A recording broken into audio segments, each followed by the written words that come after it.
Hello, I'm Adam Taylor with the ITS Group. In this LanSchool video, we're going to be taking a look at how to put a structure together.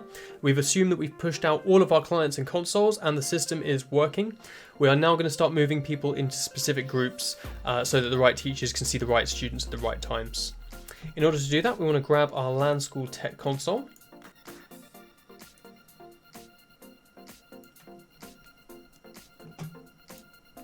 And we're going to click on the View All button, and that's going to change the view to a detail-orientated view.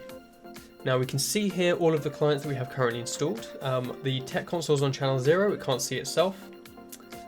We've got our safeguarding console on channel 0, we're not going to touch it. And we've got our Windows clients here as well, and our two teachers. So we want to put all of the Windows clients that are desktop-based into the same room, and we want to put the teacher into another room as well, so it has to use the class lists. What we'll do is we'll just sort these by name, and we'll shift click to select the 4 machines that we want to put in the same room as each other. We'll then go to manage, and we'll select the option here of change student channel.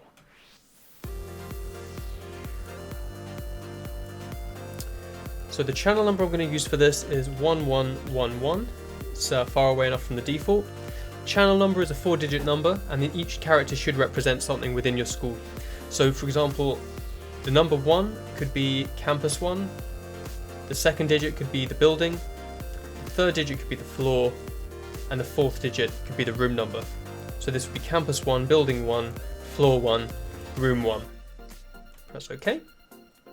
It's now going to prompt you for your network admin details as a one-time process. So you do need to be a network admin to perform these actions, as with most things in the Tech console.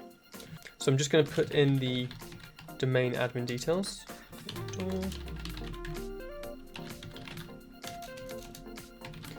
There we go. And if you just check this box, then it will save the details for the session. You won't need to keep re-entering them. Go, just press OK. Now what we should get is the clients dropping off. So the Tech console will refresh, and we can now see that these have all been moved over to channel 1111. The same for the other teacher. We'll go to manage, change channel, and we'll move this into 2222. Again, you get the same pop-up. This time the credentials are saved, so just press OK.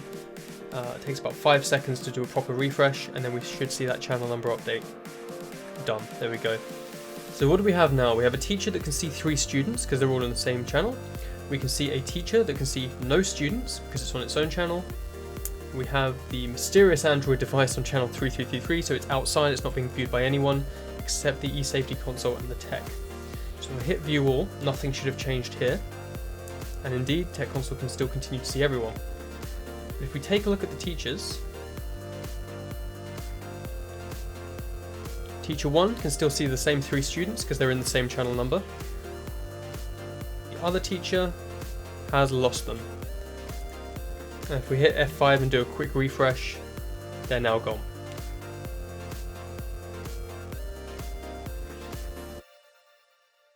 And the last thing I just want to confirm is the server. And again, we can see our teacher on 1111 and our other teacher on 2222. Everyone else is on channel 0, and the student PCs aren't connected to the server, so they won't appear here. That's it for this video. That's how you move people into rooms, and that's given us a structure to work with.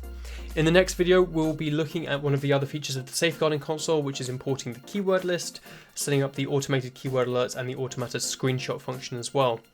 If you did enjoy this video, please do leave us a like and a comment. Please subscribe to the channel. It helps us keep track of who's watching. And thank you very much for watching. I will see you on the next one.